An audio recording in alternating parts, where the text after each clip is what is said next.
asalaamaaleykum dal leen ak jàmm ci assemblée nationale ginnaaw coppite yi nga xam ne moom lañ fa bëggoon indi ci ndey charte réew mi te conseil constitutionnel dàqoon ko Ousmane Goudiaby bu Sud Quotidien mi ngi ñuy xamal ni ay bés ginnaaw loolu leen majorité parlementaire bi dafa dogu ngir soobuwaat ci suñu naataango bi dañuy xamal ni ci fukki fan ak juróom-ñaar ak ñaar fukki fan ak ñett ci weeru sulet bi ñu ne ci njiitalu Ousmane Sonko bi ne ca booba bureau assemblée nationale am na ay proposition de loi ak ay résolution yu bëri yoo xam ne ànd nañ ci bu baax a baax ngir indi ay coppite ci ndeyu charte réew mi ak it samp ay commission d'enquête parlementaire ci yenn dossiers yooyu xam ne jàpp nañ ne lu jara saytu la. bu ñu sukkandikoo ci Ousmane Goudiaby ba tey bi ci gën a fës bokk na ci indi ay coppite ci article 37 bu ndeyu charte réew mi ci wàllu déclaration de patrimoine bu njiitu réew mi te député Amadou Ba numéro 2 ne ca gannaaw bureau assemblée nationale saytu na it beneen proposition de loi boo xam ne dafa jëm ci li ñu duppee crédits spéciaux ak it fonds secret yu nguur gi maanaam caisse noire yi ñi ne ci gannaaw du député Guy Marius Sagna Mame Diarra Bèye ak it Alphonse Mané Sambou am na it yeneen proposition yoo xam ne nag bi la yoon ci groupe parlementaire Pastef les patriotes la bawoo mu aju ci yorin bi ci wàllu suuf ci yenn anam la ñu joxe yenn lotissement yi ci yenn anam it la ñu jaayee yenn yoo xam ne moomee lu nguur gi la Pastef daal taxawaayu police la am ci jamono ji looluy ngëm-ngëmu waa source a dañoo bëgg a wañ loxo njiitu réew mi ngir mu xamle ci dëgg-dëgg lan mooy moomeelam juróom-ñetti affaire le bureau assemblée nationale teg ci table bi ci loolu la sax ki ko jiite di Ousmane Sonko bu ñu sukkandikoo ci waa Vox Populi yeggee na mbir mi président Bassirou Diomaye Faye ak gouvernement bi te nag li mu bëgg mooy ñu tontu ko ci app bi nga xam ne moom la yoon tëral assemblée nationale ay front yu bëri la ubbi fi mu toll nii ci ñi ngonk nguur gi bu ñu sukkandikoo ci waa l'Observateur muy xam le ne nag les propositions de loi yépp ak commission d'enquête parlementaire yi ñu bëgg a samp dafa nar a ñëw yëngal bu baax a baax bopp réew mi mbir mi it mën ngeen ko jàng ci biir Subatel ak Le Soleil li la yépp tax ba waawal fa quotidien ni Ousmane Sonko xoj Bassirou Diomaye Diakhar Faye mooy mébétam ginnaaw wote bi ñu amaloon foofule ci ñaar fukki fan ak juróom-ñeent ci weeru juin ngir indi ay coppite ci ndey charte réew mi te conseil constitutionnel dàqoon ko assemblée nationale tey la gën a dogu fësal na ko bu baax a baax bu ñu sukkandikoo nag ci wàllu enquête fi mu toll nii ci longue politique bi ñi ci gën a fës mooy Diomaye ak Ousmane Sonko ñeneen ñi nga xam ne ñoom la ñuy xëccool langue bi nag ñoom kenn tegatu leen gët ñenn ñi tasaaroo ñi ca des seen doole wàññeeku lool ñu jàll nag ci parti bi nga xam ne tey ji ci suba si lañ ko nar a samp ñu door kook waa laas ne Diomaye nag dafa fas yéene bind turam ci taarix Sud Quotidien di ñu xamal ni dañoo fas yéene soppi coalition Diomaye président def ko ab parti politique waaye nag bu ñu sukkandikoo ci Nando Cabral Gomis bu Sud Quotidien ay jéego yu bëri leen ciy xaar ci sampum parti boobu la ñuy des ndax waa Vox Populi sekk nañu waxtaan ak Aljuma Sow moom mi ca bokk ñu dénk ko it élection ci coalition Diomaye président muy wax suñu naataangoo yi lan moo tax bu ñu samp bile parti nee na du buggum nguur rek moo ko waral waaye kay ab wareef la te jamono bee ko laaj. mbir mi it soxal na l'Observateur waaye nag ñi leen ci gën a soxal mooy Cheikh Tidiane Dièye Déthié Fall ak Moustapha Guirassy di jëwriñ yi nga xam ne ñu ngi ci biir gouvernement bi dañoo jàpp ne fi mu toll nii sës nañu ci mur bi ginnaaw gi nga xam ne ay directeurs généraux ak ay chargés de mission ñëw nañ tàbbi ci parti présidentiel bi nga xam ne tey jii lañ ko nar a jëmmal fi mu toll nii ñoom rek la nit ñi bàyyi nopp ngir xam ban taxawaay lañ ci nar a amal balaa ñu cay yegg. Babacar Ba bi jiite forum du justiciable sekk na waxtaan ba ak waa tribune li ko soxal mooy yi nga xam ne daal moom la waa ONRAC di jaay mi ngi koy yeggee président Bassirou Diomaye Diakhar Faye dafa bëggoon ñu leeral fan la ONRAC sukkandiku ngir amal loolu lee li leer kay te waa ITA dañu ko yeggee tey jilee ci biir Sud Quotidien ak Rewmi Quotidien mooy mënuñu xarab benn yoon ceeb bi nga xam ne moom la ñuy béyee ci mim réew waa ITA di institut de technologie alimentaire weddina tuuma bu baax a baax ne bi ñu war a xarab kay mooy ceeb bi nga xam ne moom la ñuy jéegaani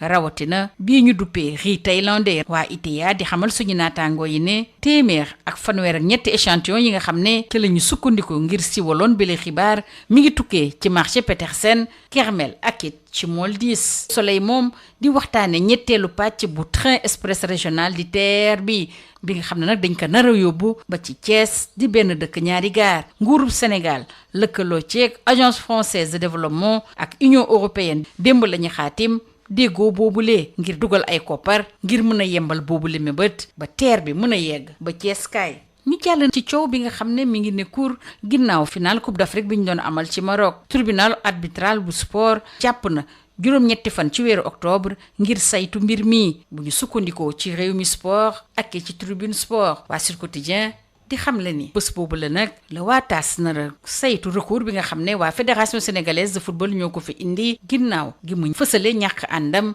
ci dogal bi nga xam ne mi ngi baw woon ci waa CAF teg ay daan ci Sénégal ba pare nag jël ndam bi jox ko waa Maroc te mu lëkkaloo ceeg fédération royale marocaine bu football. moo tax waa l'Observateur ne juróom-ñetti fan ci weeru octobre bés bu am solo la. Vox Populi di leeral boobule audience kenn du ko teewee maanaam ci huis clos la ñu ko nar a amalee. ci jamono jooju waa Record samp ab laaj jëmale ci Ismaïla Sarr rawatina ci wàllu CAF Awards ak it joueur africain bi nga xam ne moo gën a taxaw ci atum 2026 ndax nag ci yoon boobule la gaynde gi le nar a tegu. ñu jàll ci gaynde yu jigéen ñi yëngu ba tey ci wàllu football rawatina Coupe d'Afrique bi nga xam ne moom la ñuy amal ci Maroc ci dibeer bi tàkkusaan jotee waa Sénégal danañ jàkkaarloog waa Algérie mu nar a nekk seen match bu njëkk ci wàllu wii lii moo gënoon a fës ci ëttu yéenekaay yi ñu xëyandool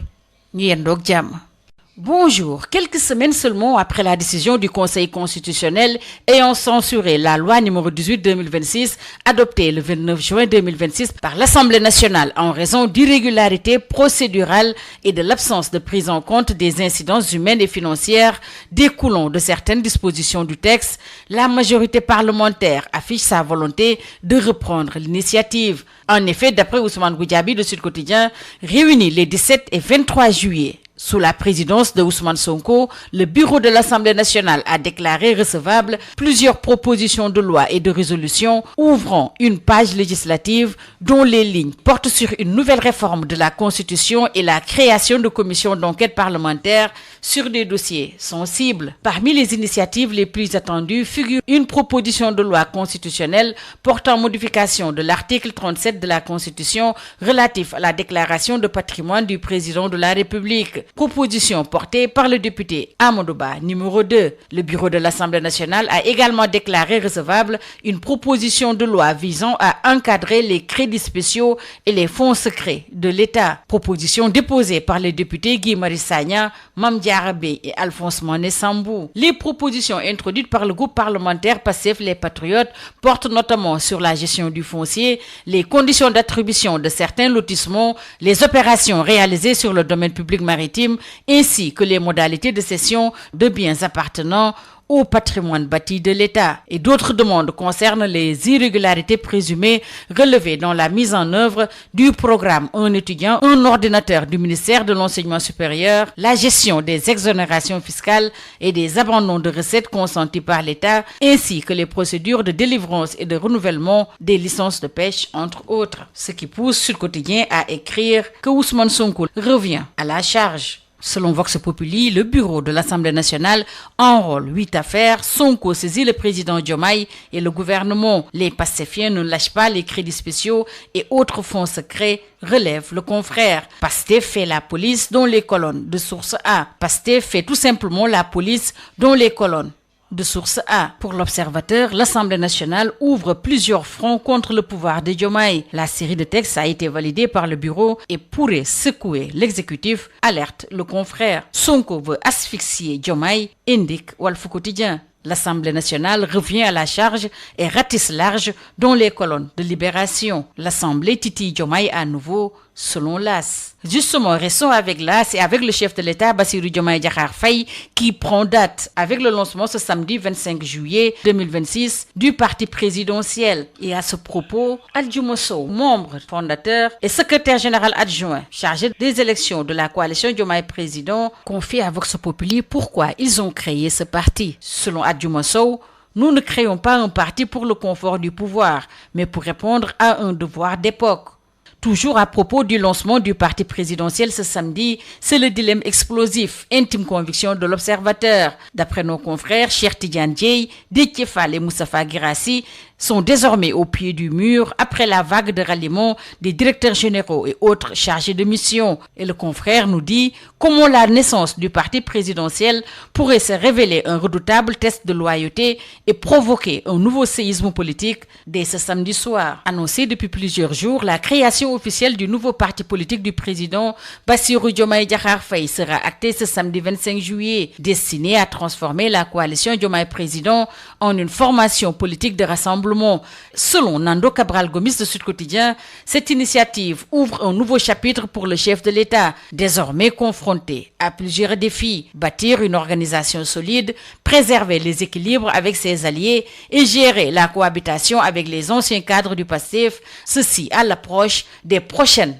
échéances électorales. Nouveau rapport de force, la majorité fait face à elle-même, rapporte l'enquête. Diomaye et Sonko monopolisent le jeu, leurs adversaires politiques disparaissent des radars. Affaiblis, dispersés, les anciennes forces dominantes ne parviennent pas à imposer le débat. Toujours d'après l'enquête, sans récit ni leadership fédérateur, l'opposition cherche encore le chemin du rebond. Transparence des recettes, précisément les produits vendus par l'ONRAC. Babacar Ba, président du Forum du Justiciable, interpelle le président Bassirou Diomaye Faye dans les colonnes de Tribune et s'interroge: quelle est la clé de répartition des recettes issues des produits vendus par l'ONRAC? Babacar Ba de préciser que la transparence voudrait qu'il y ait une visibilité et une lisibilité sur l'utilisation ainsi que sur la répartition de ces fonds. S'il n'existe pas de texte fixant cette clé de répartition, il est nécessaire d'y travailler afin de garantir la transparence, toujours d'après le président du Forum du Justiciable. Riz local contaminé, l'ITA, l'Institut technologique alimentaire,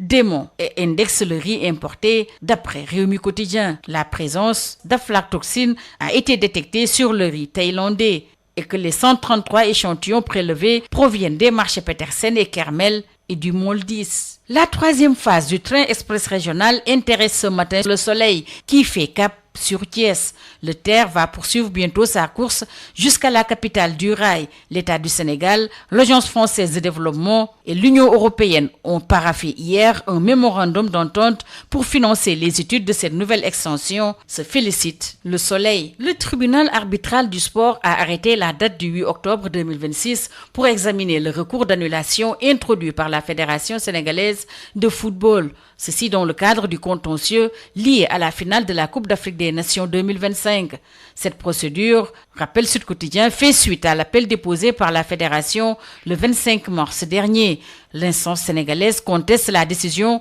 prise par la Confédération africaine de football qui avait sanctionné le Sénégal d'un forfait et attribué la victoire au Maroc sur le score de 3-0 en collaboration avec la Fédération royale marocaine de football. L'Observateur parle de rendez-vous décisif du 8 octobre devant le TAS et Vox Populi de préciser que cette audience va se tenir à huis clos. CAF Awards joueur africain 2026, est-ce la voie royale pour Ismaïla Sarr? S'interroge Record ce matin. Record qui nous parle également, tout comme Sud Quotidien, de la CAN féminine Maroc 2026 avec la rencontre entre le Sénégal et l'Algérie prévue demain dimanche à 17h à Rabat. Les Lions lancent ainsi leur campagne africaine d'après nos confrères. C'est tout. À vos journaux et très bonne lecture.